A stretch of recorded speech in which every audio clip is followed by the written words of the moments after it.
dominance at home with a 3-game losing streak that what would you like to do to keep that dominance going? Win. We'd like to win. Yeah.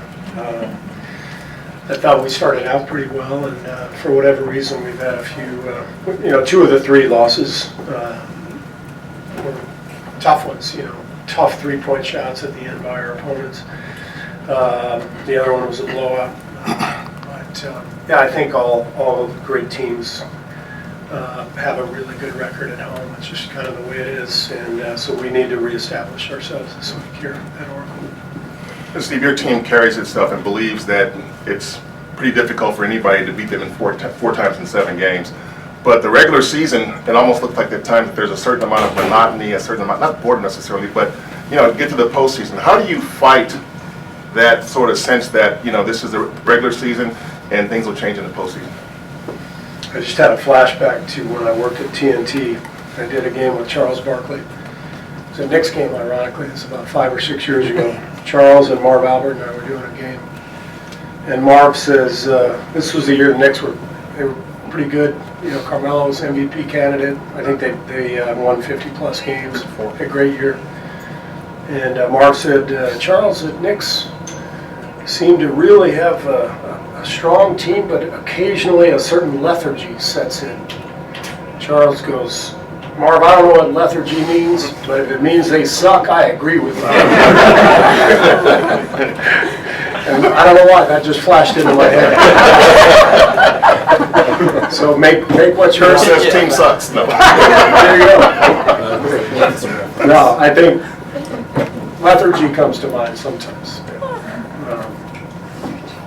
So I have a different definition of it than Charles had, but I think there's no question there have been times this year where we've been a little bit lethargic, and it's probably human nature after so many years of competing at a high level.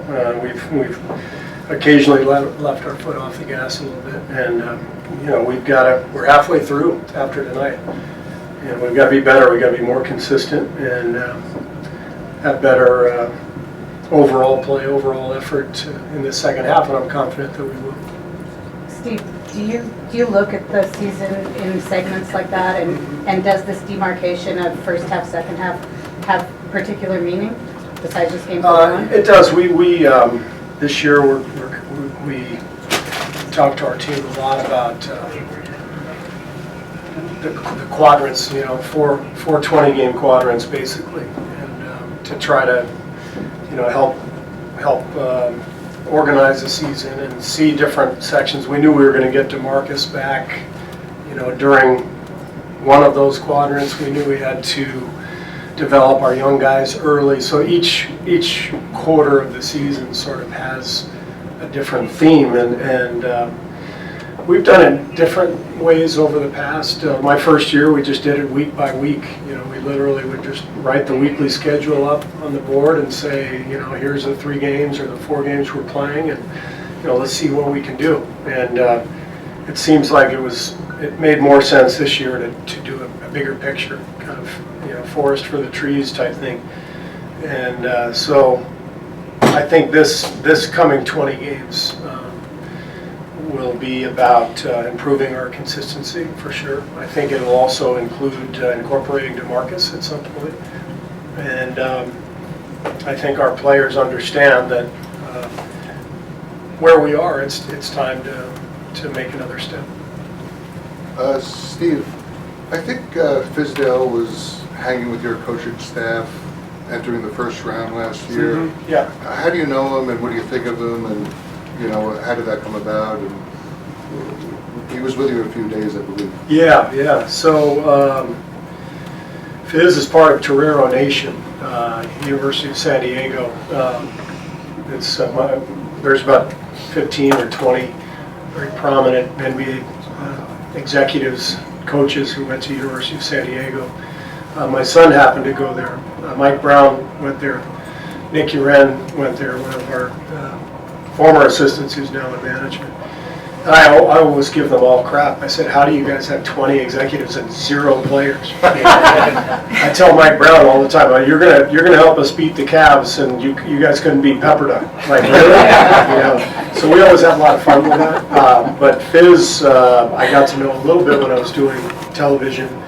I just seemed to be doing Miami games all the time because of LeBron, and we got to know each other a little bit just from me being around the team, and I just loved both Fizz and Eric Spoelstra. I thought they were so good. I loved their approach to the job. I loved their intensity, their intelligence, but their humility at the same time. It's a really good combination. Understanding how hard something is, but having the confidence to try to tackle it. That's how I've always looked at Fizz. So I think after Memphis let him go, we stayed in touch, and he came out and visited. I know he visited a few other spots too, and I've always just really liked him. I think he's a great coach. You mentioned getting DeMarcus back in this quadrant. I know. I've narrowed it down. I know, it's interesting now. I'm going to try to get you a little bit. I know Raymond Ritter controls so much of this. Are you thinking it's going to be like a week countdown? I mean, when are you going to know, or is you just going to say, okay, today he's playing because it just looks like he's going to play? Yeah. All I can tell you is it's closer now because the last week his scrimmaging looks much better. It seems to me like he's gotten through a barrier conditioning-wise, and it's not easy for anybody coming off an Achilles injury, much less a center, a guy who carries a lot of weight and size. That's. But the thing that everybody who has an Achilles comeback talks about is the movement in space and how it's you have to get comfortable with those movements, and that it's not just like a sprained ankle or a knee or something where once it's healed you just feel normal. It's more about growing accustomed to the movement and the pounding, and so that's where we are. I mean, we're definitely getting a lot closer than we were, but we don't have a specific date yet. We will confirm he's closer now than he was. Thank you. Where you go, Randy? There was a report today that the NBA is going to look into how the McCaw thing in Cleveland went down. Do you have any suspicion on how that went down? No, I don't worry about stuff like that. I got enough to worry about. So I read that too. I haven't even talked to Bob about it. It was news to me, so I wasn't aware of us being involved with anything like that. But the whole thing was kind of strange. I don't know that there's been a totally non-guaranteed offer sheet before. Maybe there has, but it's news to me that the league is investigating. Steve, a lot has been talked about DeMarcus' return and his own play, but what has his impact in the locker room had on Caban or any of the bigs up and down the roster? He's been a big help to Caban and Damian Jones, Jordan Bell. DeMarcus has really done a good job of mentoring those guys, talking to them during games. They scrimmage against each other a lot. Loon not as much anymore, but Jordan Bell and DeMarcus guard each other in the scrimmages. And, so it's been a productive, healthy back and forth. A veteran player, guy's been an all-star, and a young player trying to make the league. So it's been very helpful.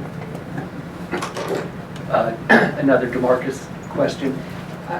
As he gets closer to come back, even though you don't know when that date will be, are the talks kind of intensifying about how he'll be used, when he'll be used? Is that sort of an ongoing discussion? Well, that's been an ongoing discussion. That's that's our job as a staff to figure out rotations and what sets we'd like to run, and so we have a decent idea of how we'd like to use DeMarcus and in what rotations, but we have to see it too, and we've had to kind of play around with a lot of the rotations this year, and so it may not be as simple as this looks good on paper. We'll have to see what happens and work through it until we feel like we have it where it should be. Last two, Anthony, and then Mark. We've kind of talked a lot this year about how, you know, losing JaVale, losing David Weston affected your offense. How do you think just the fact that you guys don't have a bruising center affected your defense this year? I think that's more based on matchup. You know, I think there's certain centers, you know, whether it's Steven Adams or Nurkic, guys who are just really, really big guys, powerful guys, good scorers inside. Those guys have given us trouble, whereas in the past we've had bodies to throw at them. But that obviously is, you know, an area where DeMarcus can help. But I don't think that's the main reason our defense has not been as good. I think the main reason for that is we're not as interested as we were 4 years ago. And I don't mean that as a slight towards the team. I just mean human nature. It's tough. It takes a lot of effort, a lot of work to be a top 5 defense in this league, especially now, you know, chasing all these three-point shooters everywhere. It takes a lot of work. And we've exerted an awful lot of effort over the last 4 years. We've played an entire extra season during that time. And we even saw some of this last year. If you remember the last month of last season, we finished 7-10. We had one of the worst defensive ratings in the league over the last month. We went from, I think, 4th to 11th in the league, like that. But for 20-plus games in the playoffs, we were by far the best defensive team in the league. So I know it's still in there. I know we still have it. I don't feel super confident that we can just flip the switch like that. So we're going to have to show it, and we're going to have to get better with it. But I know it's in there. Last one, Mark. With or without DeMarcus, do you guys still need another, say, rim protector, alley-oop kind of guy, kind of same vein, I guess, as Damon? I mean, I'm definitely not going to complain about our roster. You know, I think that's every year is a little different, and Damian was going to, you know, be part of that role. We do have smaller players who can play behind the basket and be lob threats. Sean and Andre both do that really well. Alfonso. So it may be a matter of if we see a certain kind of defense, it may be just putting the pieces in different spots. But I don't anticipate adding another center who's a lob threat just to fill that void. You know, we'll just work around that. Great, thank Thanks. you, appreciate that.